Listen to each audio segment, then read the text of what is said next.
Terve. Tiedätkö vielä, ketä äänestät? En. Etkö tiedä? Tiesitkö muuten sen, että Vantaa on Suomen velkaisin kunta? Meillä on 600 miljoonaa euroa velkaa. Tänäkin vuonna velka kasvaa huimaa määrää. Me investoidaan 130 miljoonaa euroa vuodessa.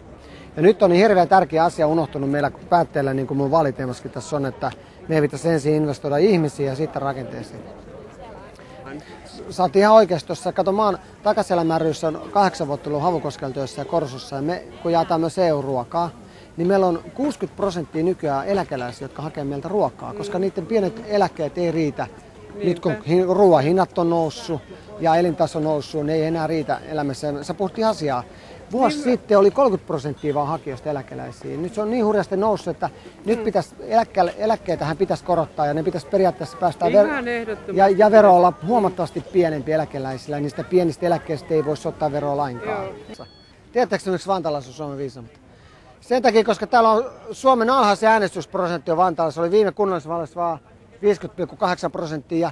Kuka viisas nyt mitään äänestää, jos kerran tämä homma ei muutu miksikään, niin?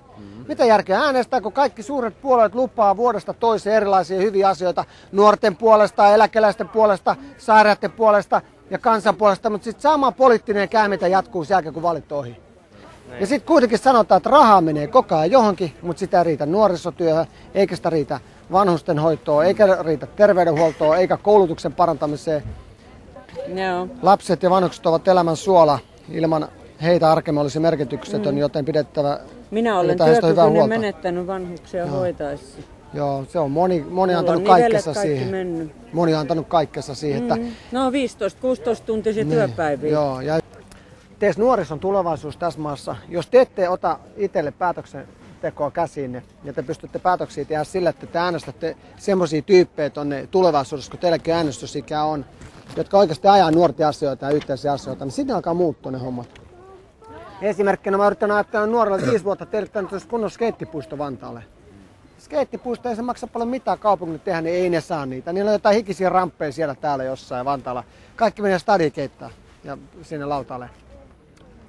Ei ne oikeasti muista nuoria. Sitten kun tulee se paikka, että voitaisiin jotain tehdä, niin sanoo, että ei ole rahaa. Ja samaan aikaan vedetään 130 miljoonaa vuodessa täällä. Täytyykö paljon se on rahaa? Se on jotain ihan sikana. 130 miljoonaa vuodessa rakennetaan uusia hienoja kauppakeskuksia ja jotain taloja tonne. Ja mä väitän sulle, että perussuomalaisilla Timo Soinin linjalla pystytään muuttaa perusasioita Suomessa. Eli investoida ensin ihmisiä ja sitten rakenteisiin. Jos sä tutustut näihin perussuomalaisten vaaliteemoihin ja näihin mun vaaliteemoihin, niin mä luulen, että sä löydät paljon sellaisia asioita, mikä normaalille niin kuin nuorillekin koskettaa ja perheenjäsenet koskettaa. Teettekö te joku sen oman skeittirampin niistä lautoista? Me. Joku otti ne lautoista. Niitä teette? Mitä? Nyt on tuosta puolella. Niitä teitte sen jonkun rampin? Joo. Päättekö te mistään Vannarista? Päivää. Ootko Vantaalainen? Saanko antaa sulle mun käyntikortti?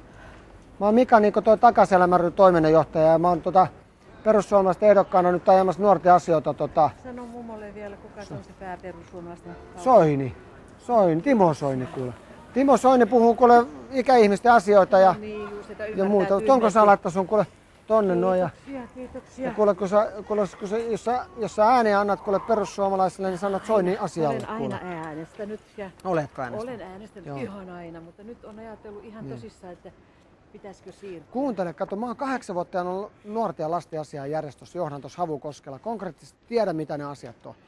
Ja mä tiedän vanhustenkin tarpeet nämä asiat. Joo, no minä ihan tähän läheltä liippaan siis lasten kuin perheessä. Mä oon ollut 12 vuotta eläkkeellä Helsingin kaupungilla. Jaa, ootko ollut? 4 vuotta töitä ja 12 vuotta eläkkeellä.